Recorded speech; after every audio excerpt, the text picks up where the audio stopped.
What is anti-Semitism? Anti-Semitism is often understood as just discrimination against Jewish people.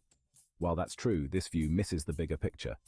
Anti-Semitism has a long history rooted in prejudice, and its complexities extend beyond religion and ethnicity. This video will explore the deeper layers of anti-Semitism, challenging how it's typically seen. We'll also examine the surprising shared ancestry of Jewish and Arab populations. The word anti-Semitism is more complex than it seems. Let's break it down.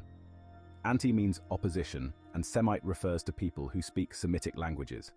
This includes Jews and Arabs, as well as speakers of Hebrew, Arabic, Aramaic, and even ancient languages like Phoenician and Akkadian.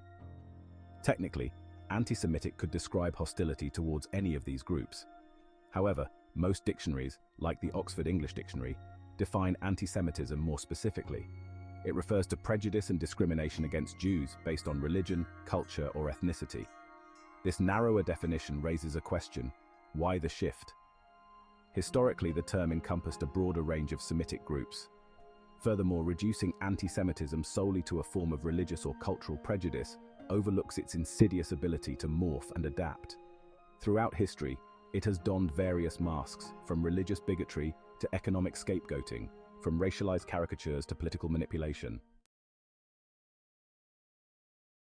The term Semite itself emerged in the late 18th century, while anti-Semitism first appeared in Germany in the mid-19th century. Austrian scholar Moritz Steinschneider coined the term antisemitische Vorurteile, anti-Semitic prejudices, in 1860.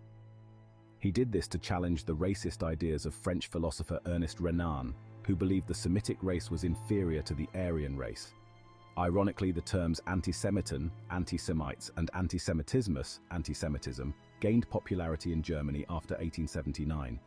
However, this wasn't to promote inclusivity. Journalists, academics, and politicians used these terms to argue against civil rights for Jews, claiming their equality in 1871 was a mistake, and that Germans needed protection from Jewish influence.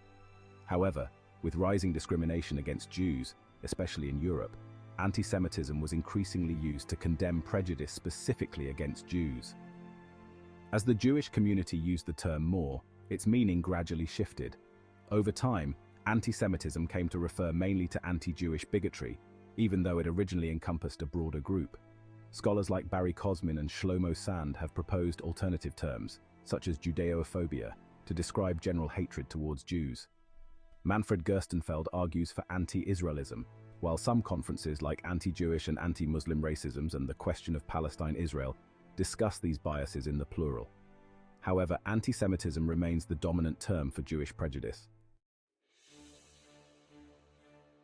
Notably, during conflicts like the Gaza War, supporters of Israel use anti-Semitic to criticize pro-Palestinian voices, highlighting the difficulties in discussing this nuanced issue. Additionally, misuse of the term often conflates it with anti-Zionism, further muddying the conversation about discrimination and prejudice. Surprisingly, however, there isn't a well-established term for discrimination against Arabs, similar to anti-Semitism. Islamophobia is widely used, but it mistakenly groups all Arabs with Muslims, overlooking the rich diversity within both Arab and Muslim populations. Even Arabophobia isn't formally recognized by dictionaries like the Oxford English Dictionary, highlighting a gap in language to accurately describe anti-Arab prejudice. The term anti-Semitism deserves a broader definition.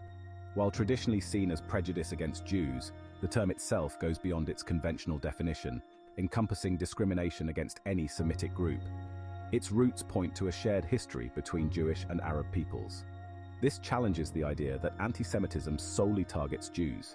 Furthermore, the lack of a common term for discrimination against Arabs exposes a gap in our language. To address these different forms of prejudice, we need a richer vocabulary. Understanding anti-Semitism fully requires considering its historical background and embracing a more inclusive view of Semitic identity.